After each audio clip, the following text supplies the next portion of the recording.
सभ्य सामाजिक गण, अब हम मकर संक्रांति पर्व पर विचार करेंगे।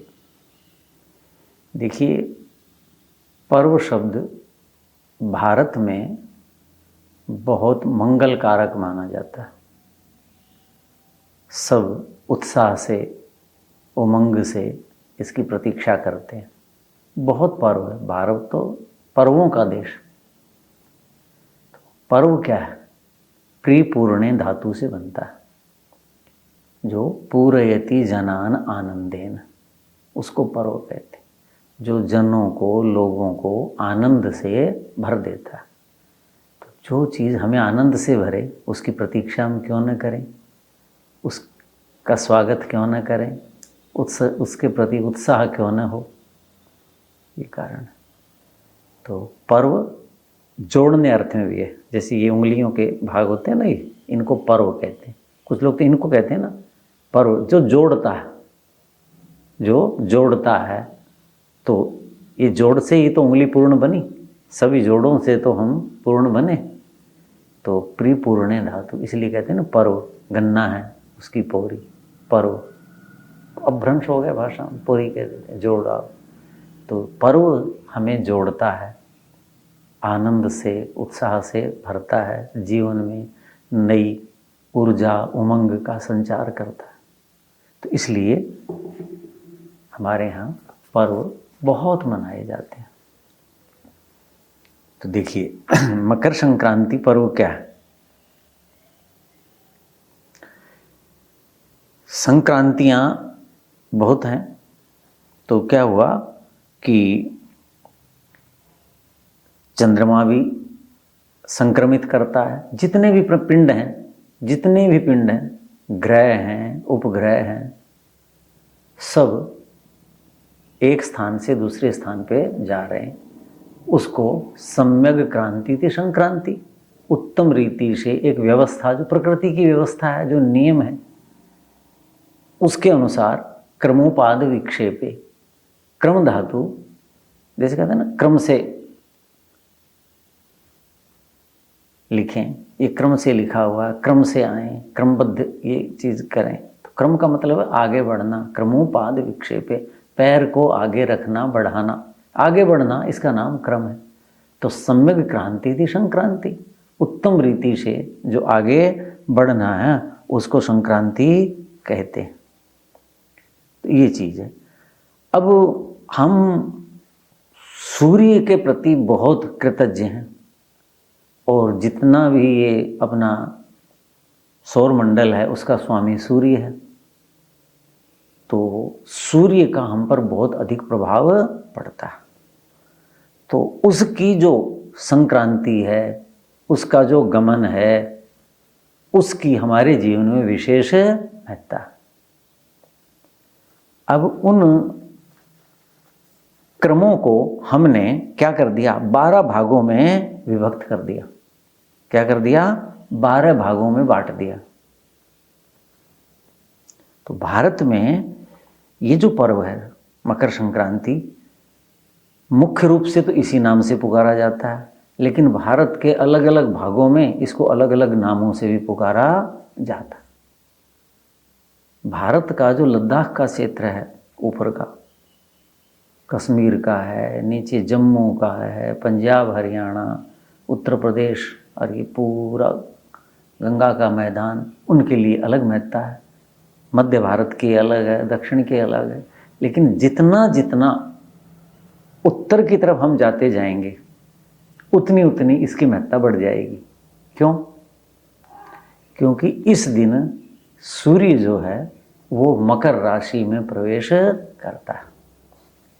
और मकर राशि क्या है? वो स्थान है जहाँ से पहुँचने के बाद सूर्य वापस लौटता है। दक्षिण की तरफ बढ़ते बढ़ते बढ़ते बढ़ते चला गया। अब वो वापस लौटेगा तो उसका क्या हुआ कि जो शीत का प्रकोप था वो कम होगा और हम प्रसन्न होंगे। तो इस पर आगे विस्तार से चिंतन करेंगे। तो जो भारत में पर्व हैं जिनकी मैं चर्चा कर रहा था, ज़्यादातर पर्व चंद्रमा पर आधारित।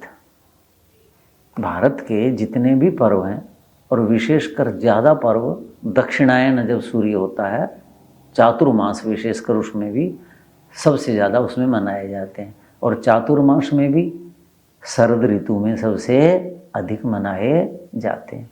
उसका आयुर्वेदिक पक्ष है इस कारण से, क्योंकि शरीर स्वस्थ हो, निरोग हो, उसके कारण उनका विधान है। तो दो पर्व ऐसे हैं जो सूर्य पर आश्रित हैं। सूर्य की जो गति है, गणना है, उसको आधार मानकर उसको मनाते हैं। और उसमें दो में भी मकर संक्रांति ये अखिल भारतीय पर्व है। दूसरा पर्व है वैसाखी। वैसाखी जब वैसाख आरंभ होता है, सूर्य जो है जब मेष राशि में प्रवेश करता है, भूमध्य रेखा पर आता है, तो वैसाख मास आरंभ होता है। ये जो मैं सारी बातें कर रहा हूँ महीनों की, तो ये सारी सूर्य के महीने समझें, चंद्रमा के न समझें। दो प्रकार की गणनाएं हैं, है ना जी। तो सूर्य के अनुसार तो वैसाखी वैसाख का पर्व, तो उसमें इतिहास है पंजाब का, लेकिन ये सूर्य पर आश्रित है, तो वैसाखी मनाते हैं। लेकिन ये जो मकर संक्रांति है, ये पूरे भारत में मनाया जाता है, अखिल भारतीय पर्व। इसकी बहुत ज़्यादा महत्ता है। अब जो मैं बात कर रहा था कि सूर्य भाई मकर संक्रांति क्यों है, तो मकरे संक्रांति थी। मकर संक्रांति, मकर राशि में सूर्य का संक्रमण होना। पहली जो राशि है धनु राशि है, उसमें चल रहा है सूरज और उसकी सीमा समाप्त, तो अब मकर राशि की सीमा आरंभ हो गई, तो उसमें संक्रमित हो गया, सम्यक क्रम करते हुए वहाँ पहुँच गया, इसलिए उसको मकर संक्रांति कहते। ये चीज़ है। अब सूर्य जो है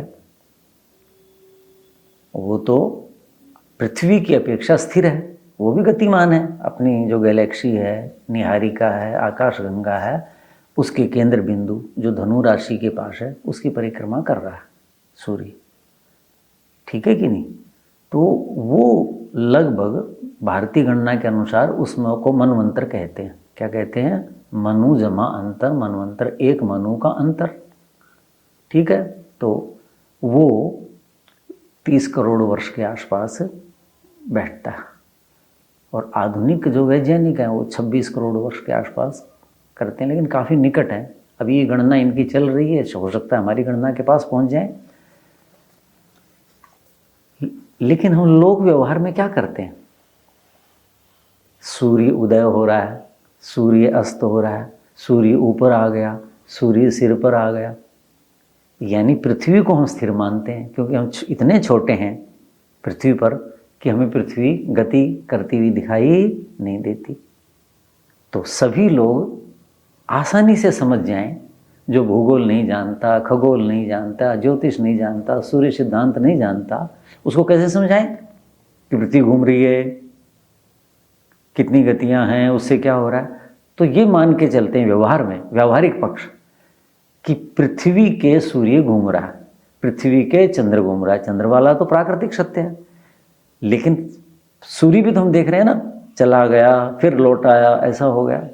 तो ऐसे ही हम क्या मानते हैं कि आज के दिन 1 वर्ष पहले सूर्य यहीं था, 1 वर्ष बाद आज के दिन सूर्य यहीं पर होगा, यानी वो पूरी परिक्रमा करेगा। तो पूरी परिक्रमा क्या होती है? गोलाकार में 360 अंश, 360 डिग्री। तो हमारे जो गणितज्ञ थे, सूर्य सिद्धांत के ज्ञाता थे, जैसे ज्योतिष कह देते हैं, उन्होंने 12 बिंदु बना दिए। सूर्य का जो परिक्रमा पथ है, 30-30 अंश जब सूरज चलता है तो एक बिंदु, फिर 30 अंश चला तो एक बिंदु, ऐसे कितने बन गए? 12 12 या 36, 360 डिग्री हो गया, 3 अर्थात तो वो 12 है। अब राशि क्यों कहलाइए, राशियां क्यों हैं कि जो वो बिंदु है 30 अंश के बाद उसका नाम रखना था कोई, नहीं तो 12 कौन सा भाई कौन सा भाई, तो नाम रख दिए, जैसे मेरे राप के सबके नाम रख देते हैं हम, तो उससे पहचान हो जाती है। तो वहां देखा कि उस बिंदु के पास कुछ नक्षत्र हैं, नक्षत्रों का समूह है, उसको कहते हैं राशि। राशि मानी समूह।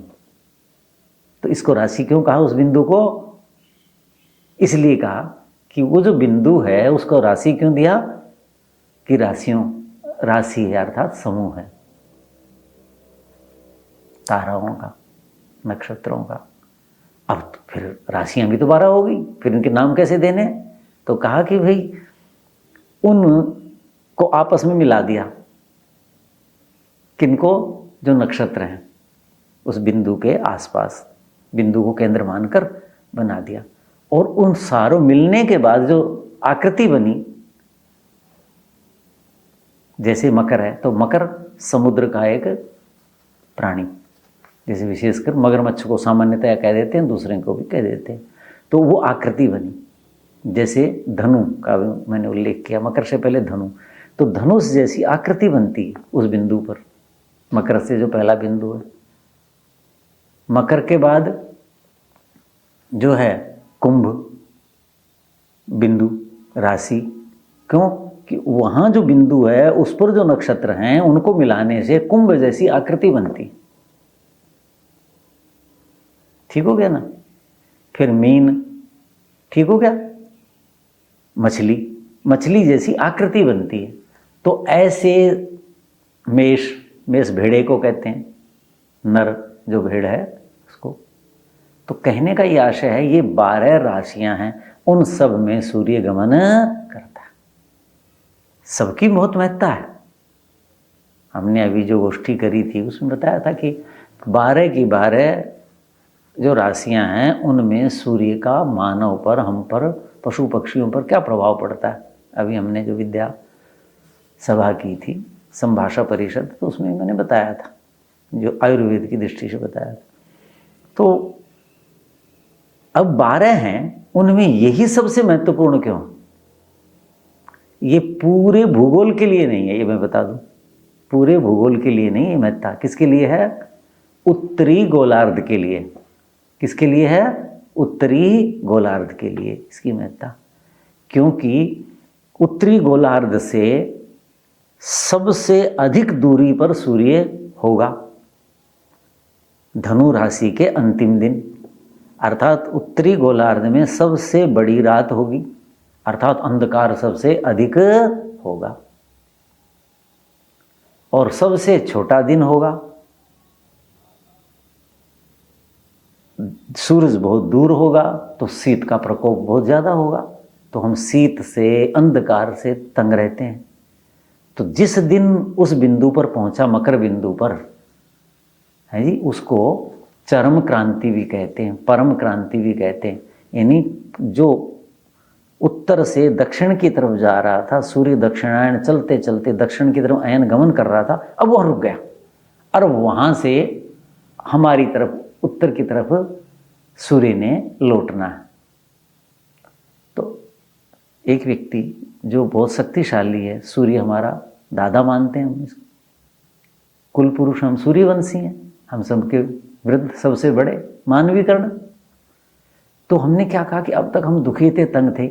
जब कोई दुखी हो, तंग हो, तो अपना जो बड़ा शक्तिशाली, जो हमारा कल्याण करता है, उसकी दृष्टि हम पर पड़ जाए, वो हमारी तरफ देख ले, तो हम आश्वस्त हो जाते हैं कि अब हमारा कष्ट दूर हो जाएगा। तो सूर्य देव इस दिन जो हम पर पीठ करके नीचे की तरफ जा रहे थे, प्रतिदिन अंधकार बढ़ रहा था, प्रतिदिन शीत बढ़ रही थी, प्रकाश कम होता जा रहा था, हम कष्ट में जाते जा रहे थे। कब होगा ये हमारे देव, कब हमारी तरफ मुंह करेंगे, कब हमारे निकट आएंगे, ये तो बहुत दूर हमसे चले गए। ये जो हमारा कष्ट था, दुख था, अब वो दूर हो जाएगा। क्यों कि सूर्य देव ने हमारी तरफ मुंह कर लिया है। उत्तर अयन, उत्तर की तरफ अब गमन आरंभ हो गया। ये पक्ष तो उत्तरी गोलार्ध का है। उत्तरी गोलार्ध के जो लोग हैं वो सभी चाहते हैं कि सूर्य उत्तरायण हो जाए ताकि प्रकाश बढ़ जाएगा, सूर्य की किरणें और सीधी पड़ेंगी। शीत जो है, जितना जितना उत्तर की तरफ जाओगे शीत बहुत ज़्यादा है, और ऊपर के जो साइबेरिया है, उधर अलास्का है, इधर आपका स्वीडन है, नॉर्वे है, कितना बुरा हाल है। उत्तरी यूरोप का कितना बुरा हाल है। भारत में ही लद्दाख के लोगों का कितना बुरा हाल है। हरियाणा पंजाब का कितना बुरा हाल है। वो मध्य प्रदेश का नहीं है, वैसा महाराष्ट्र का उससे कम है। तो सब बहुत प्रसन्न होते हैं। अब दूसरे देश मनाते हैं कि नहीं बताते, मनाते हमें नहीं पता, लेकिन हमारा इतिहास बहुत पुराना है। हम विश्व गुरु रहे हैं, ज्ञान विज्ञान में हम बहुत उन्नत रहे हैं। तो हमने सृष्टि के इन महान विभूतियों को जाना है, इनके प्रभाव सकारात्मक और नकारात्मक उनको जाना है। तो हमारे पूर्वजों ने सूर्य की इस गति को जाना कि जिस दिन ये वहां से चल देगा उस दिन हम प्रसन्नता से ये पर्व मनाते हैं। तो ये उत्तरी गोलार्ध का पर्व है। अब कुछ लोग गलतियां क्या कर देते हैं, मैं देखता हूं कि जो भारतीय पर्व है, जो ऋतुओं पर आधारित है, जो दूसरे देशों में चले गए, बस गए, जैसे फिजी में भारतीय लोग रहते हैं, वो दक्षिणी गोलार्ध में काफ़ी नीचे है। न्यूजीलैंड में रहते हैं, ऑस्ट्रेलिया में बहुत लोग रहते हैं। वो लोग यदि मकर संक्रांति मनाएंगे कि हमारे घर मनाते थे और ये मकर संक्रांति मनाएंगे, तो ये अज्ञान होगा, क्योंकि ये उत्तरी गोलार्ध का पर्व है। उनके लिए कौन सा पर्व कहलाएगा? कर्क संक्रांति। जब सूर्य उत्तरायण होते होते अंतिम कर्क राशि तक जब पहुंचेगा तो वहां शीतलता बहुत बढ़ जाएगी। जब वो कर्क राशि से वापस लौटेगा, दक्षिणायन होगा, तब उनको प्रसन्नता मनानी चाहिए। भारतीय मूल के लोग चिली में रहते हैं, कितना नीचे तक, चिली का नीचे का भाग, अर्जेंटीना का नीचे का भाग आप लगा लो। जून में जब 21 जून को सूर्य अपनी परम क्रांति पर होगा, उत्तरी गोलार्ध में अंतिम सीमा पर होगा, तो उस समय वहां कितनी शीत हो रही होगी? वही हो रही होगी जो 21 दिसंबर को कहाँ हो रही होगी? उत्तरी गोलार्ध में। तो उनको वो मनाना चाहिए। तो जो भारतीय मूल के लोग हैं, जो हमारा ये व्याख्यान सुनते हैं और ऐसे भूभागों में रहते हैं जो दक्षिणी गोलार्ध के हैं, उनके लिए ये पर्व नहीं है। इस चीज को हम जाने, ये प्राकृतिक सत्य है। यही नहीं, जितने भी ज्योतिष पर आधारित पर्व है। तो अब मकर संक्रांति की बात समझ में आई ना। अन्य राशियों में सूरज जाएगा, उसकी अलग अलग महत्ता है, लेकिन मकर राशि के सूर्य की ही इतनी महत्ता क्यों है हमारे लिए? क्यों उसके लिए हम इतने उत्साहित होते हैं, इतने उमंग, स्नान दान पुण्य करते हैं? उसका ये बड़ा कारण है, शीत और अंधकार का निवारण। अब जो है, कुछ लोग आपने देखा होगा कि मकर संक्रांति आगे भी मनाते हैं जनवरी में। वो जो मकर संक्रांति है वो कब मनानी चाहिए, क्या मनानी चाहिए, उसका वैज्ञानिक पक्ष क्या है, वो विसंगतियां हैं वहाँ। तो उसकी चर्चा बाद में मैं बता दूंगा, लेकिन अब ये बता दूं कि इसको हम 3 रूपों में भी देखते हैं भारत में। क्या? एक तो ज्योतिष की दृष्टि से। ज्योतिष की दृष्टि से मकर संक्रांति क्या है? उत्तरायण पर्व है। क्या पर्व है? उत्तरायण पर्व। उत्तर अयन, सूर्य का उत्तर की तरफ गमन, ये तो ज्योतिष का इसका नाम है, क्योंकि उस दिन से, उस बिंदु से जो दक्षिण में जाते जाते चरम क्रांति पर पहुंच गया, परम क्रांति पर पहुंच गया, वहां से ऊपर की तरफ अयन गमन किया, इसलिए उत्तरायण। दूसरा, हमारे यहाँ इसकी आध्यात्मिक दृष्टि से बहुत महत्ता है। पितामह भीष्म जो हैं, उन्होंने उत्तरायण होने के बाद ही अपने प्राण त्यागे थे। जब वो सरसैया पर गिरे मर उसी दिन प्राण त्याग सकते थे, लेकिन उन्होंने कहा कि नहीं, ये ठीक नहीं है। तो हमारे यहाँ उत्तरायण का आध्यात्मिक पक्ष बहुत उत्तम माना जाता है। तो आध्यात्मिक दृष्टि से इसका नाम है देवयान। क्या नाम है? देवयान। जब सूर्य दक्षिण में जाते जाते परम क्रांति पर पहुंच गया और जिस क्षण उसने उत्तर की तरफ मुंह किया, उत्तर की तरफ गमन आरंभ किया, वो देवयान आरंभ हो गया। तो महाभारत का प्रसंग कैसा है, गीता में भी चिंतन आता है, अगले व्याख्यानों में विस्तार से हो जाएगा। तो अब आता है आयुर्वेद। मैं बताया करता हूँ ना कि आयुर्वेद तो है ही ज्योतिष पर आधारित, जो मेरा चिंतन है। मेरे सारे व्याख्यानों में आप देखे होंगे, अभी हमने जो 9 तारीख को क्या सारा मैंने नहीं बताया कि ज्योतिष आधारित सिद्धांत आयुर्वेद के, तो एक निदर्शन था लोगों के लिए कैसे कार्य करता है। तो आयुर्वेद में इसको आदान काल कहते हैं। आयुर्वेद में इसको क्या कहते हैं? आदान काल। आदान काल क्यों हुआ? कि सूर्य अब धीरे धीरे हमारे निकट आएगा, सूर्य की किरणें और सीधी हो जाएंगी और सीधी हो जाएंगी, उसका ताप बढ़ जाएगा। तो जो हमारे अंदर आप्य अंश है, तरलता है, स्निग्धता है, जलीय अंश है, पूरे उत्तरी गोलार्ध में धीरे धीरे वो उसको ग्रहण करेगा। तो आददाति पृथिव्या सौम्यांशम इति आदान काल है। जो पृथ्वी के सौम्य अंश को ग्रहण करता है उसका नाम आदान काल।